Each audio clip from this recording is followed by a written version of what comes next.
তামিম ইকবালের সাথে যাদের দ্বন্দ্ব সেই সাকিব, হাতুরু এমনকি বিসিবি সভাপতি নাজমুল হাসান পাপনও নেই।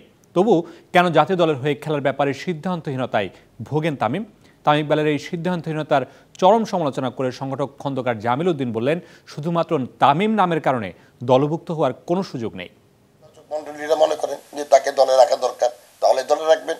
যদি মনে করেন যে না, সেই সম্মতি দেওয়ার পরেও তার ফিটনেসে ঘাটতি আছে, তার পারফরমেন্সে ঘাটতি আছে, তাহলেও কিন্তু শুধু তামিম নামের কারণে তার দলভুক্ত হওয়ার কোনো সুযোগ নেই। 19 ফেব্রুয়ারি মাঠে গড়াবে আইসিসি চ্যাম্পিয়ন্স ট্রফি। র্যাঙ্কিংয়ের সেরা 8 দলের এই লড়াই নিয়ে বাকিদের ভাবনায় যখন মাঠের লড়াই, তখন বিসিবি ব্যস্ত টাইগার স্কোয়াডে তামিম ইকবাল খেলবেন কিনা সেই বিষয় নিয়ে। গুরুত্বপূর্ণ একটা বৈশ্বিক টুর্নামেন্টের আগে একজন ক্রিকেটারকে নিয়ে পুরো বোর্ডের ব্যস্ত হওয়ার বিষয়ের চরম সমালোচনা করলেন এই সাবেক বোর্ড পরিচালক।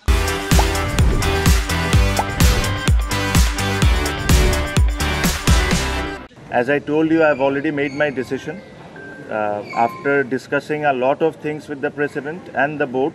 জাতীয় দলে খেলার বিষয়ে বিসিবিকে কতগুলো শর্ত দিয়েছেন তামিম, সেগুলো পূরণ করলেই তিনি ফিরবেন দলে।